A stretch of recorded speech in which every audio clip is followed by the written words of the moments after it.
Chega junto que eu vou lançar a braba. Abel prepara a cilada para técnico Paulo Souza. Português, no entanto, já está de sobreaviso e preparando o contragolpe. Você vai saber todos os detalhes. Zagueiro é considerado caro e seu nome é riscado da possibilidade de reforçar o setor no elenco rubro-negro. E jogador do rival é flagrado na balada, na véspera do Fla-Flu. Te preparem a partir de agora, ó.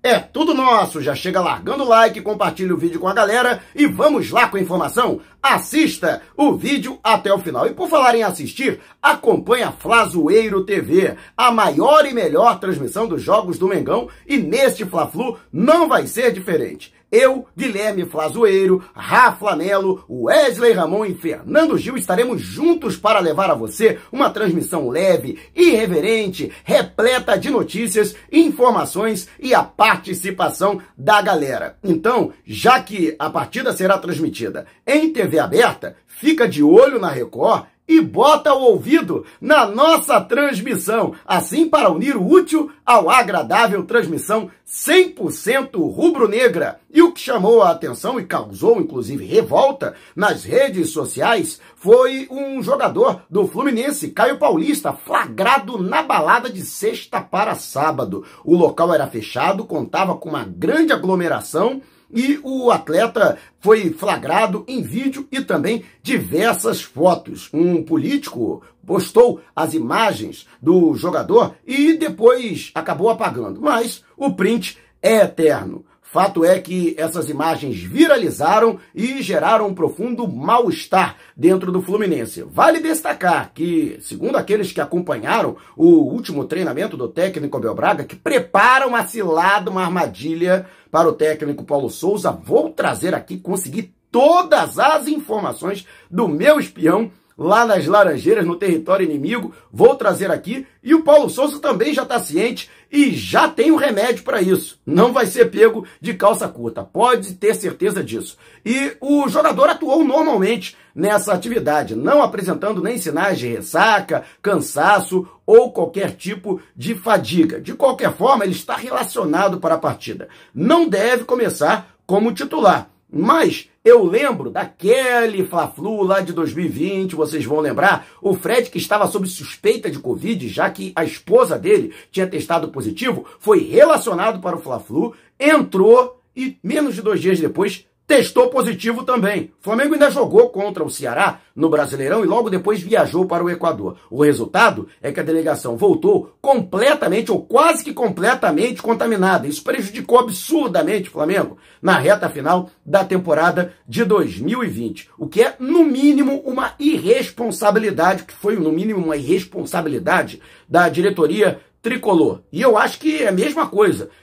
Não tem a ver aqui a questão política, muita gente, não, que tem pandemia, não tem pandemia. Existe um protocolo que deve ser obedecido pelos clubes do Rio de Janeiro, um protocolo sanitário que foi aprovado pelos clubes em arbitral e sacramentado pela Federação de Futebol do Rio de Janeiro. E um jogador do Fluminense infringiu esse protocolo, que recomenda que jogadores e até mesmo outros membros da delegação evitem aglomerações, evitem se expor e se contaminar, né? E a curva está ascendente, isso números oficiais do governo federal. Então, lamentavelmente, alguma coisa precisa ser feita. Eu acho que até se o jogador for relacionado, acho que o Fluminense deveria ser de alguma forma punido pela FERJ. E você, o que acha? Deixe abaixo o seu comentário. E antes de a gente partir para o próximo assunto, tá vendo essas letrinhas vermelhas abaixo do meu nome no vídeo, no smartphone? Ou então esse botãozinho no canto do seu computador, é o botão inscreva-se. Clique, acione o sininho na opção todos e fique sempre por dentro do Mengão. Já estamos nas principais plataformas de podcast. Google Podcast, Apple Podcast, Amazon Music, Deezer, Spotify. Tá lá o podcast Vou Lançar a Braba. Se você não puder me ver, pelo menos vai poder me ouvir. E o Flamengo descartou a possibilidade da contratação do zagueiro Gabriel Paulista, jogador do Valência, da Espanha, que encontra-se em final de contrato. O atleta de 31 anos está buscando aí um novo destino para a carreira. A princípio, a sua prioridade seria permanecer na Europa, no entanto, não houve nenhuma proposta, tanto é que ele permanece no Valência depois de encerrado o período para inscrição de novos jogadores. E o atleta, que foi revelado pelo Vitória da Bahia e muito cedo seguiu para o futebol europeu, onde se encontra aí há coisa de uma década, ele chegou a ter seu nome vinculado ao Flamengo, chegou a ser oferecido pelos seus agentes ao rubro-negro. O problema são as condições, né, para contratá-lo, que são consideradas muito elevadas no ponto de vista financeiro e, com isso, fora da realidade orçamentária do Flamengo e até do próprio futebol brasileiro. Cabe destacar que outros clubes também se interessaram pela contratação do jogador, caso do Corinthians, do Atlético Mineiro e do São Paulo, e nenhum desses clubes se adiantaram. O próprio Flamengo chegou, inclusive, a fazer sondagens, mas não formalizou nenhuma proposta oficial e nem vai formalizar. Lembrando que o Flamengo procura, sim, um zagueiro para a composição de elenco, mas este zagueiro não será Gabriel Paulista, que permanece no continente europeu. E você, o que acha? Deu mole o Flamengo? Ou você acha que a diretoria acertou na avaliação? Deixe abaixo a sua opinião. E antes de a gente partir para o próximo assunto, se você tem precatórios a receber dos governos federal, estadual ou municipal, não os venda antes de entrar em contato através do e-mail que está disponibilizado aqui na descrição do vídeo. E Abel Braga prepara cilada para o técnico Paulo Souza na partida deste domingo pela 4ª rodada do Campeonato Carioca. Já não basta cilada armada pela federação, com um clássico e um jogo do Vasco marcados para o mesmo dia, praticamente o mesmo horário, e não só na mesma cidade, que é o Rio de Janeiro, mas com uma distância inferior a 6 quilômetros. A polícia está empolvorosa, né? Um grande contingente foi armado para impedir que haja qualquer tipo de conflito, mas a gente sabe que isso é praticamente inevitável e podia ter sido evitado, né? Passava o jogo do Vasco para sábado, né? Sinceramente, mas não adianta, né? Lamentavelmente, a crônica de uma tragédia anunciada, e não sei por que ninguém pensou nisso dentro da federação. Mas a verdade é que o Abel, primeiro, ele prepara um esquema que é exatamente o espelho do esquema do Paulo Souza. Isso mesmo, ele vai armar a equipe no 3-4-2-1, só que com um esquema reativo, né? Chamando o Flamengo para o seu próprio campo, e não um esquema ofensivo, como, por exemplo, foi o do Paulo Souza na estreia do treinador à beira do gramado na vitória por 3-0 diante do Boa Vista. E mais, Abel prepara um fortalecimento do seu setor direito, principalmente para conter o Bruno Henrique, né? E eu vou até falar a respeito dessa situação, porque saiu uma notícia que ele pode não jogar. Calma, isso faz parte do script, faz parte do show, e eu vou explicar por quê.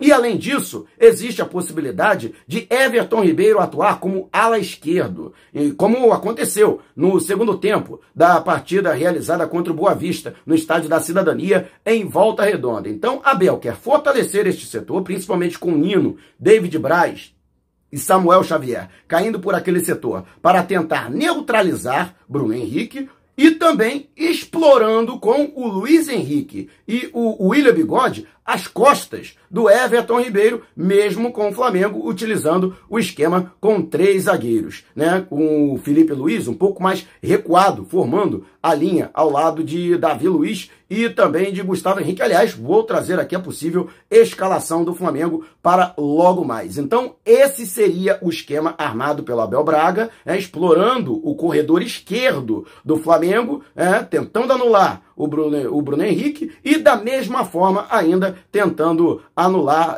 e utilizar o espaço deixado nas costas, né, entre o Everton Ribeiro e o Felipe Luiz. Mas o técnico Paulo Souza não é bobo. Aliás, vou explicar daqui a pouco a estratégia. Foi uma estratégia inteligentíssima do português. Aguarde, você não perde por esperar, acompanhe este vídeo até o final. Mas e você? O que acha dessa cilada armada pelo técnico Abel Braga, que conhece boa parte do elenco do Flamengo? Deixe abaixo o seu comentário. E antes de a gente partir para o próximo assunto, agora eu só viajo com a Editor, uma agência de viagens comandada por gente séria e competente. Qualquer que seja a natureza da sua viagem, férias ou negócios, destino no Brasil ou no exterior, por via aérea ou terrestre, entre antes em contato com a Editor e com certeza ela terá um pacote feito sob medida. Mande um zap para o DDD 21 974 193 630 ou 977 347 762. E não esqueça de dizer que foi o Mauro Santana que te indicou para ganhar condições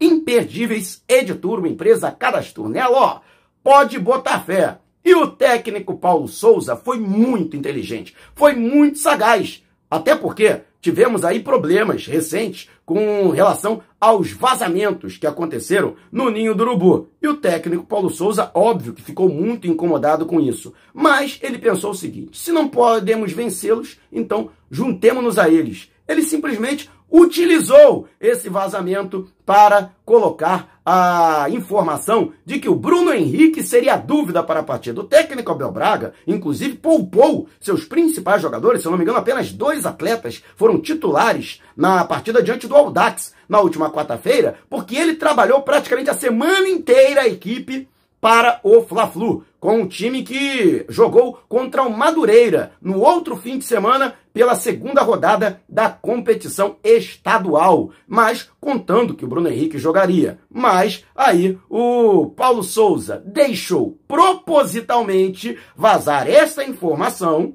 né? E de maneira proposital também não foi divulgado com antecedência, né?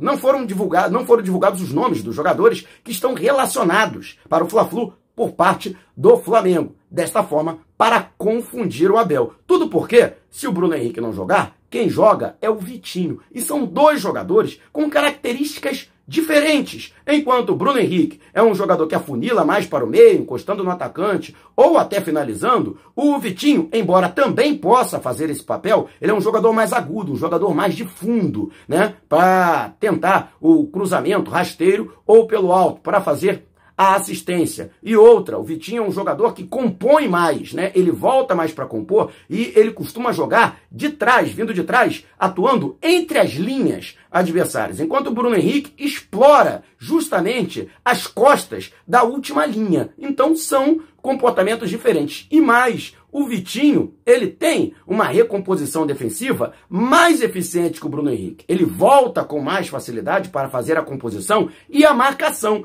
pelo setor esquerdo, o que acabaria com a ideia, justamente, do Abel Braga de utilizar ali o corredor esquerdo do Flamengo, né? E lógico que essa situação acaba confundindo realmente o Abel e prejudicando a armação por parte do treinador tricolor. O Flamengo, que deve atuar, né? Deve atuar. É uma escalação provável. O Hugo Souza, goleiro, já que o Diego Alves não treinou no dia de ontem. A zaga diária, né? O trio de zaga composto por o Gustavo Henrique, Davi Luiz e Felipe Luiz. O Isla voltando a compor a ala pela direita. Existe a possibilidade do Mateuzinho continuar como titular, mas o mais provável é que o Isla seja o titular da ala direita. E o meio-campo ainda contando com o Ilharão e a Arrascaeta com Everton Ribeiro. Aliás, Andrés Pereira com Everton Ribeiro, perdão, ocupando a ala esquerda. Os 2 jogadores de frente encostando no Gabigol seriam Bruno Henrique e Arrascaeta. Esse seria o desenho tático do Flamengo para essa partida. E você, o que acha? Deixe abaixo o seu comentário. Se você quiser saber mais sobre o canal ou propor parcerias, manda um zap para o número que está aqui na descrição do vídeo. Não saia sem antes deixar o seu like. Gostou desse vídeo? Então compartilhe com a galera, mas não vá embora. Tá vendo uma dessas janelas que apareceram? Clique em uma delas e continue acompanhando o nosso canal, combinado? Despertando paixões, movendo multidões, este é o Mengão. Mengão vem, pisa do ataque, ajeitou, bateu o golaço! Gol!